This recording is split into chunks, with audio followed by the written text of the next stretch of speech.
have nothing negative towards you whatsoever. Even if you do something shitty again, it's okay. I resonate with that so much. Yeah.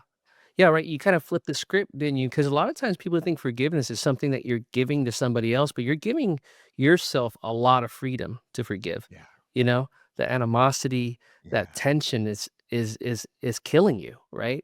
So I love that. I think with heavily meditative, the allure, Dave, and what you're doing to modern so to speak, modernize meditation here, is that it doesn't have to take an exorbitant amount of time. Yeah. It's something you can access, and I can see how this can transfer into elite athletes, visualizing before a game or harnessing the right mindset or mentality before you step on the court, or CEOs, before they deliver a big talk. Talk to me how like practical some of these practices are in doing that, or even right, like I mean, we can really go deep into the trauma, and Yeah. so When people come to 40 years of Zen, and it's called that because it replaces 20 to 40 years of daily practice. So when you're done after 5 days, you'll have the same brain states as someone who's achieved some amount of movement along the path. And it's remarkable because I did not have that when I started this. So you're going to sit down, you're going to say, okay, I forgive the common things, the bullies, my mom and my dad and, my grandparents and whatever other things. And it doesn't matter how good your parents were. Like there was a time when you were one and your mom said, you bit my nipple for the last time, we're done. And you got pissed off and screamed. It left a mark. And there's a very logical reason. And it's actually not even you who has the mark. It's another consciousness inside of you. That's really key to understanding this. But once you've gotten rid of the big things that you know of, every athlete I've worked with has some degree of performance anxiety. I can't, maybe that's not true. There's a few who have such deep faith that they're just like, I'm coming out, I'm serving whatever my purpose or deity is. It's very unusual. Like Nick Foles is an example, who's a friend who's been on the show. He talks about his faith all the time. And I think he goes out there like in a different state than most people. But to get to that state, you forgive all the things around you, and then you turn the process from the book around on yourself. And it is forgiving yourself that really unlocks performance for athletes. So you do all that stuff ahead of time. So the thing that would have made you choke, it doesn't exist as a signature in your threat detection system anymore. It is not there. Mhm. And what most performance enhancement and trainers are doing, here's how to manage the stress. Don't manage it. It's like here's how to manage the alerts going off on your phone. You don't manage them by putting tape over them. Yeah, You manage them by turning them off. yeah. So this is a shift.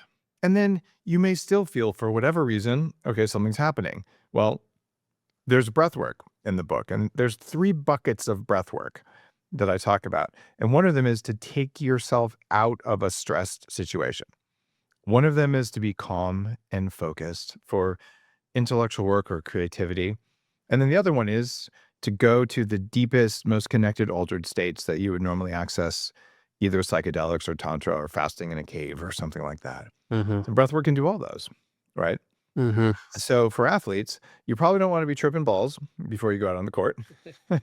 you you might not even want to be in that relaxed, alert, more alpha dominant state because you need to be a little bit more beta, but you don't want to be in a excessive beta state. So once you learn what it feels like inside your nervous system, and normally it's very hard to know unless you have a advanced practice, like, oh, I need to take one breath, one box breath, Right. or maybe slightly stronger. One breath that's twice as long on the out breath as the in breath. So Mhm. in for 4, out for 8. And this is going to shift you to a certain degree back into that centered state. But if you take 10 of those things, you might be a little slow when you come out there. Yeah. Right? Dave, what would you say to people who are in, therapy for years and have trauma that can't get unlocked and they're, having to try psychedelics and ketamine now to unlock a state to be able to deal with some of that past trauma? Where does heavily meditated and the work that you're doing um, provide an alternative, if you will? Sure. There was a time in my life where I was absolutely convinced that if I went to the gym 6 days a week for 90 minutes a day without fail and went on a low fat, low calorie diet, I would lose weight. I did this every day for 18 months straight, a year and a half. Only took Sundays off. At the end of that time, I still weighed 300 pounds and I still had a 46-inch waist. So, continuing to do something that doesn't work over and over and over again because you believe it works is simply self-deception. There's another influencer here in Austin. He's like, guys, I've done ayahuasca 87 times. I'm like, dude, when are you going to notice it's not working? Yeah. Right. And I've done it twice in my life. Right. And it's at the very end of the list of psychedelics in heavily meditative that you might consider. And it's the same thing with therapy. If you have to go every week to handle things, it's just a Band-Aid. And it's the same with most gurus. You go see your guru, they're on stage jumping up and down, flashing lights, and you feel great for 6 weeks, then you got to go back over and over. And then your guru passes, and then you're lost. That's one of the problems with following just a single lineage. Although I find most people find one that feels most at home for them.